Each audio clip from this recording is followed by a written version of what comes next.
Alright, man, this is going to just be a short video explaining to you or whoever wants to watch this about G-perms a little more in depth. I'll show you exactly what I did when I learned them and how exactly I recognized the G-perms. Even to this day, I still use this technique. Okay, on this page that I gave you on Cube Station, I'll explain to you which algorithms are connected in the G-perms. And what I mean by connected is when you have a solved cube and you do one of the G-perms, you'll end up with another G-perm.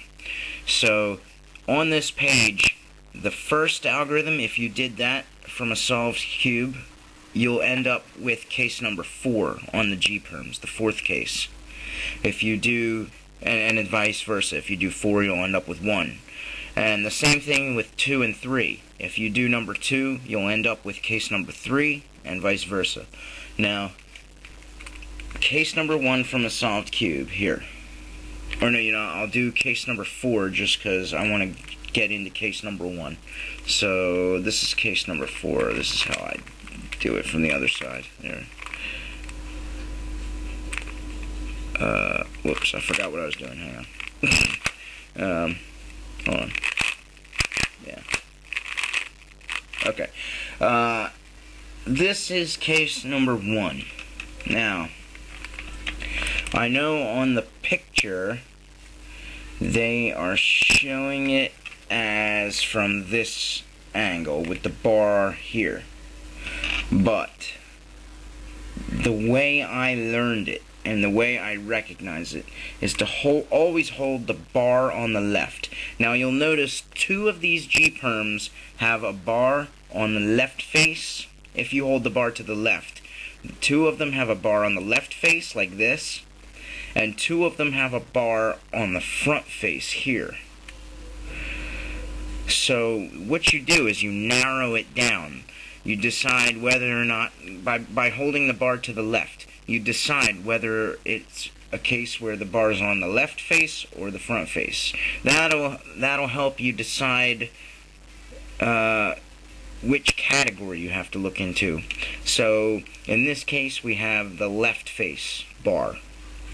So now I know it's one of 2 algorithms. It's going to be either case number 1 or case number 4 out of those G-perms. Now, I know it's case number 1, but the way you know it's case number 1 or 4 is this. Okay, hold the bar on the left. You decide, oh, it's a bar on the left face, not the front. Okay, so it's one of the 2 algorithms. Now you look at this corner, and you see that it's the blue-orange corner, so we know it has to go clockwise. If it's either going to go here or here. And since it goes here, it's clockwise. So I know it's case number 1 on the G-perms. It's actually called case number 18, but we'll just call them 1 through 4. So that's where I do. Hold the bar on the left, see if it's on the left or the front. It's on the left. Okay, look at this corner right behind the bar here. It goes clockwise. Now I know what case I have. So I know automatically to go into that algorithm. So I would turn it this way. And it's really fast. It's not like it takes me a minute to look through all that. I just know automatically because I've practiced it so much. It's second nature to me to just know, oh, left bar, bam, okay, clockwise. I know automatically, and you will too once you get the hang of it. So I know automatically to do this algorithm. This is how I would do the algorithm.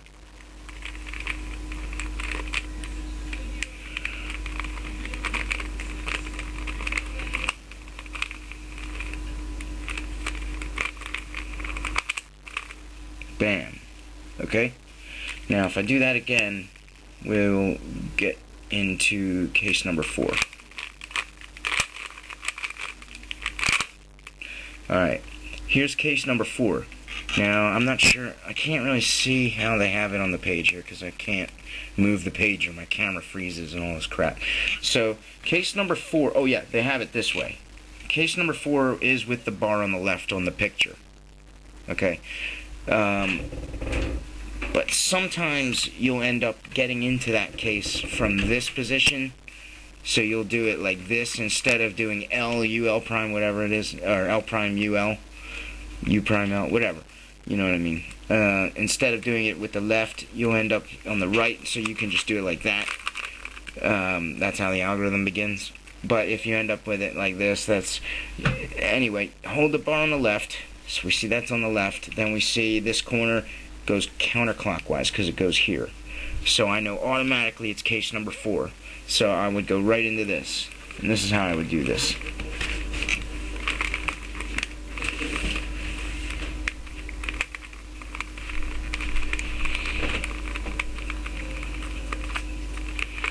Bam. That's that. Now I'll do case number 3 so I can get into case number 2.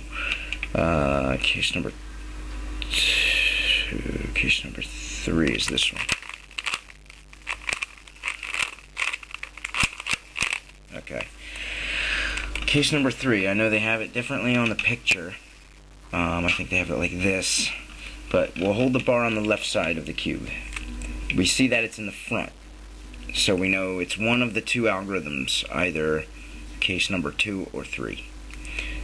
So we look at this corner, and we see it needs to go counterclockwise, which is case number 2. I hope you're understanding this. Okay, so the bar is on the left. It's in the front face, left side of the cube, front face, and not on here. It's on the front face. This corner counterclockwise because it goes here. So I know automatically that it's this case. It's from this position. It's from the Y2 position that you start this algorithm. Or you can, if you're in this position when you're looking at it, once you figure it out, you'll know that you don't have to turn it this way, then look. You'll just know to look.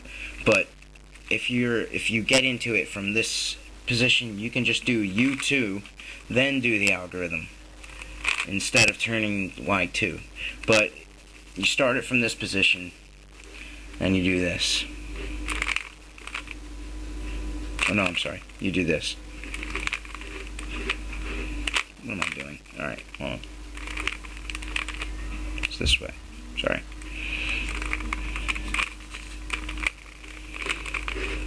Then I use this finger to push this.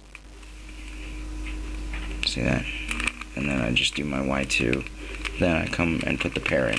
That's all it is. Now that's another thing. I'll show you what you're looking for while you're doing the algorithms. Let me get back into that case. What you're pretty much doing is after you recognize the G-perm, you say, oh, it's this algorithm. Okay, case number 2. So because this is counterclockwise and the bar's in the front. Okay, so what you're doing is pretty much I slice through the bar for case number 2. Come back. And I know the counterclockwise cases do the small u primes first.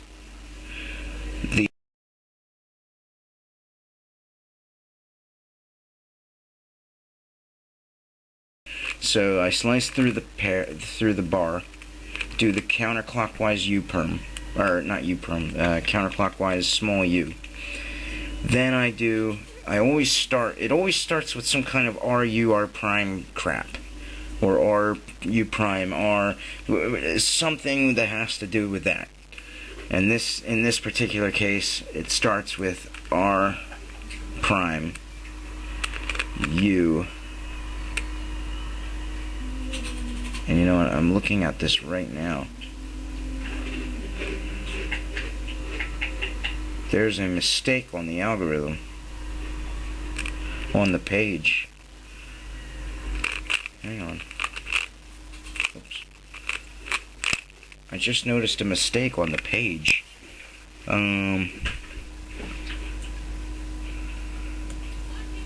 That's weird.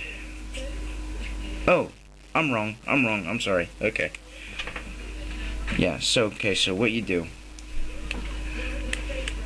Let's come back, do your U-perm. All the G-perms will start out with some kind of either an R2 or an LU, L or an RUR kind of a thing. So you start off with doing the R2 and then the small U thing, okay? Then you go, because it's a counterclockwise one, I know to go up instead of down, okay? Up and then U prime. They both start out like that, both counterclockwise situations. Then I keep going up and come back down like that. Then I push this with my first finger, do my R2, come over here and just put the pair in. That's what you're looking at right there. Just put the pair in. Now, for the other case, I'll do that again.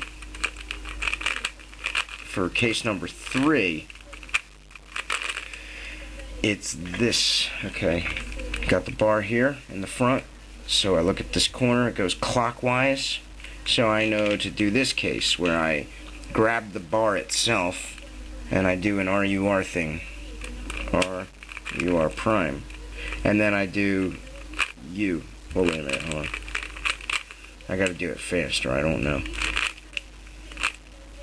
No, I gotta do a rotation. So it's then wait a minute, what am I doing? Yeah. R2, U prime, come up here, do that. Then I do the R, like the A perm kind of a thing, and I still use this finger. And then I just do the R2. Okay, that's case number 3. I'll do that one more time. And I just did case number 2 to get into it. Look at the bar, front, clockwise corner, so I come here and I know this case.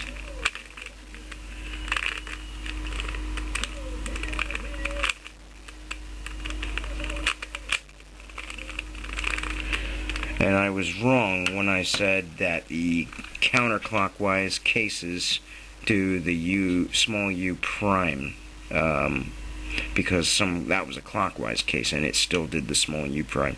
So ignore that. I'll probably edit that out. Okay. That is how you do G perms. I hope this was in depth enough. So the pictures on the page are correct when you're starting the algorithm itself, but in order to recognize it, I think it's best to do it this way because it's fail-proof. I mean, you can't mess up. You hold the bar to the left side of the cube, decide if it's on the left face or the front face, look at the corner behind it, see if it needs to go clockwise or counterclockwise, bam, you know the algorithm. That's it. And to practice the G-perms, like I said, just do a G-perm from a soft cube and then do the reverse of it. And that you'll just keep going back and forth and you'll end up learning the G-perms the best that way. So basically, case number 1, case number 4,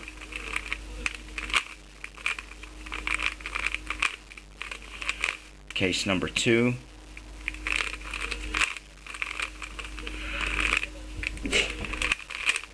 case number 3.